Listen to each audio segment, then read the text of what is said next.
Hey, it's Lenny from Autel Locksmith. Alright, today we're going to do a thing on what's better, Xhorse or Autel for making keys. Okay, and well, there's a lot of features on both. Well, actually on really Xhorse. Also Autel. Basically, the answer to that, there really isn't an answer.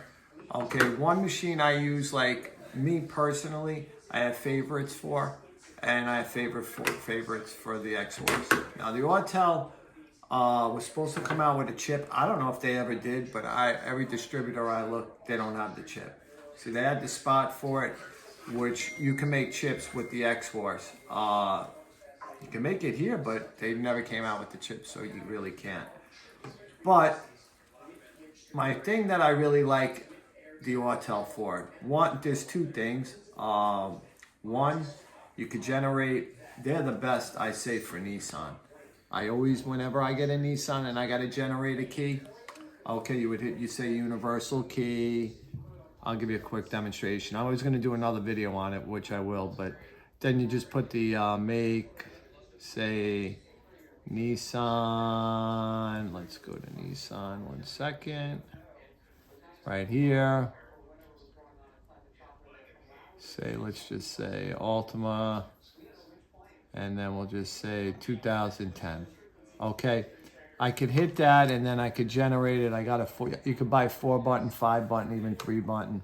Then you hit that and then generate universal key, and it'll generate it. If you hold it there, it generates it, and then at the end you hit complete. Now, detecting unit. Okay, so yeah, I'll leave that right like this. Let it generate while we're talking. But basically, I think for Nissan, it's excellent. I think it's better than Xhorse. Mazda, like the new push to start keys, I use them. You know, really, I look at everything.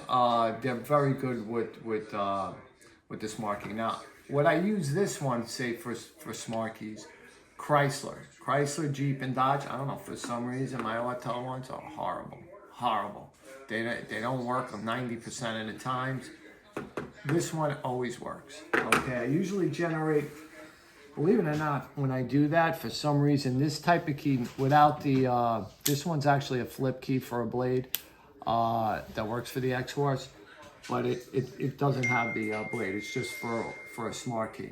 I use them for the Chryslers, and I mean, they're excellent. The frequency works excellent, and it comes out perfect. Okay, now, saying that Nissan, I'm trying to think BMW, actually, I definitely would only go with Autel. Say I have to generate a BMW key, which they have it's a spot on with the key. You could probably even buy the sticker if you want online. I wouldn't do that because you don't need a problem with BMW, but customer wants to do it, and let them not, who knows whatever they want to do. But this works great. You could generate any BMW key, which is great. I'm trying to think what else. Realistically, you can really generate whatever it says it generates. The only one I really had a problem with is really with Dodge, Jeep, and Chrysler. Okay, now this, why I really love this machine also. All right, now, number one, say you want to be a little frugal. I'm not this way, but say you want to make chips instead of buying the chip keys from the distributor. See, this is a Ford key. Okay, people maybe want to save $1 or $2. I think because that's all you're really going to save, maybe $1, $1.50. I buy the keys, but I still don't get me wrong. I still have the shells. Which, if I made the chip for this key, you stick it right in there, right here. Here's the chip, but I tell you the truth, I just buy the keys.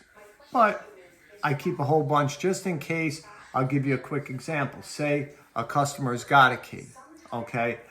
And I'm in a big rush. Usually I'll make the key and program it myself and add it. But if I'm in a super rush or the customer's in a super rush, I'll take his key. I'll read his key, which say here, this is a blank key, which is the chip in there. But okay, what I do is here,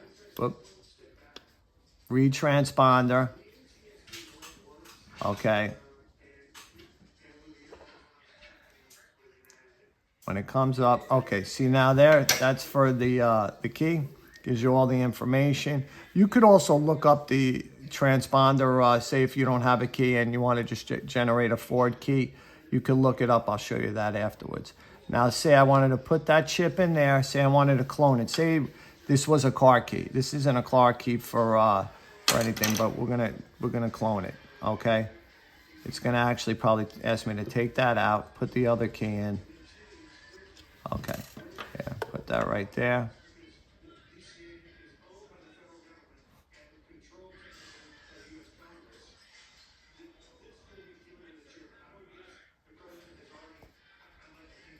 See, it's reading the info. Now it's updating the server.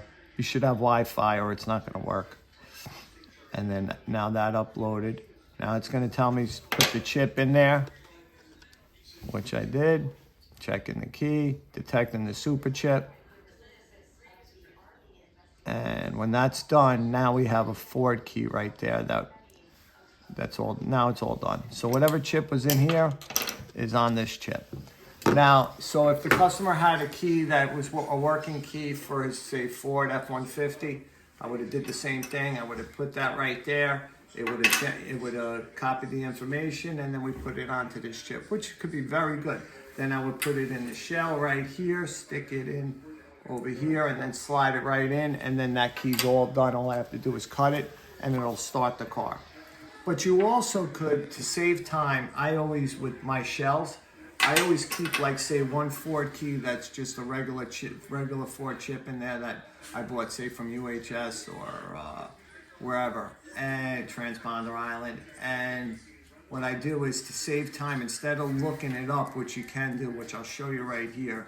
Say I wanted to generate a transponder to make a key. You could put it right here. You could search by vehicle or the chip itself. You know, instead of wasting all that time, I just usually do what I just did, and then you could generate it. But I usually just take the key, like that I bought, say, from Transponder Island, put it in there, copy the chip, and then copy it onto here, and then you have a Ford key, and then you could, you know, cut and program the key.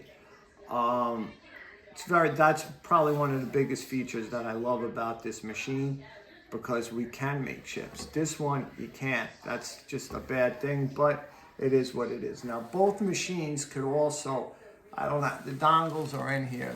Well, here's the one for Autel. There's another dongle for Xhorse. I have it underneath, right here. You could actually program the keys after you generate them. You could actually, you don't even need a machine. You could actually generate it with the Autel one, and you could generate it with the Xhorse. Do I ever use it? No, but can you do it? Yeah. You know, usually if I make the key, I'll take my actual Autel IM608, program it, usually on either or sometimes my Auto Pro pad or whatever. What other features? Okay, we could generate any transponder. Okay, remote with this machine, which is very good. You could actually also remote clone. Okay, you could clone remotes and stuff like that. I don't even have an active one. Make a long story short, you file directions. I'm going to do another video on that because that's going to take a little time. But say somebody's got a remote that unlocks and locks their door, you can make that remote, okay? And you can make it with this key. You know, there's a whole bunch of different keys that you could use that Xhorse has. Like this one right here is an XM38. So is this one.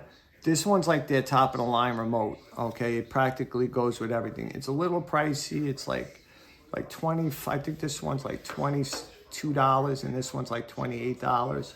But they have, like, this one's right here, a remote key. This is another good thing about Xhorse. You can make a remote key. Now I have all the blades inside my truck. Say if this was going to be a Ford, I could put the Ford blade right in here, and I have the pin that fits in there.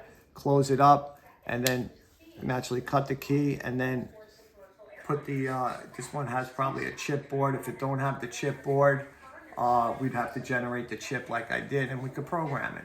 So this one, the advantages of the Xhorse, you can make remote keys, and they have a lot of this. I'm just showing you a couple here.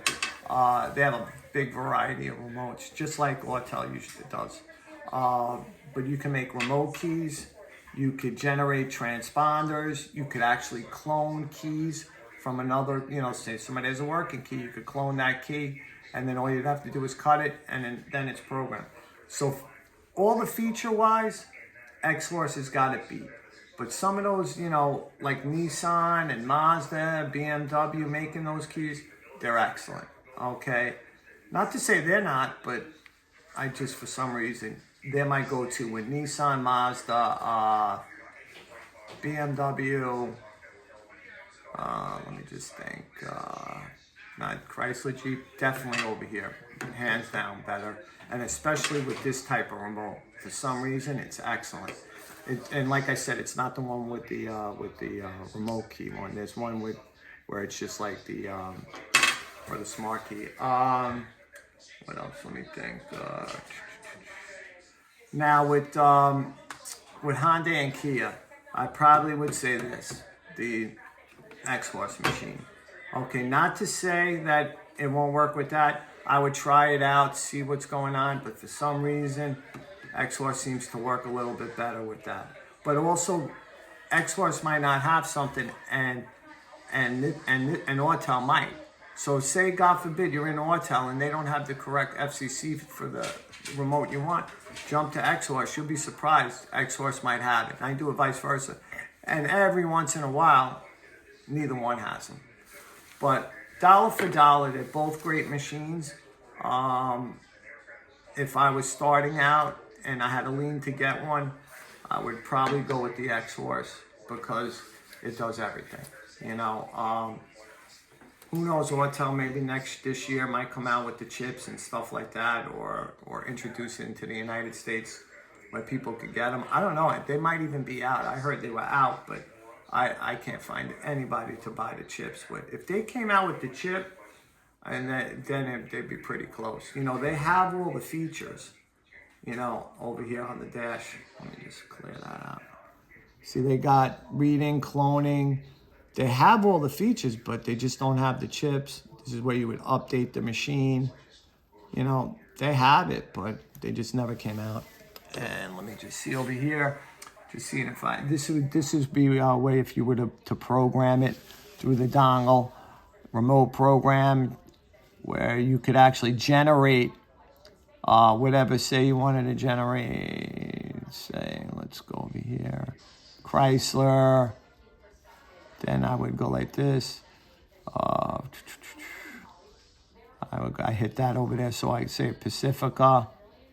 And here's the new remote. Like, say I wanted to generate that remote, okay? I would hit that.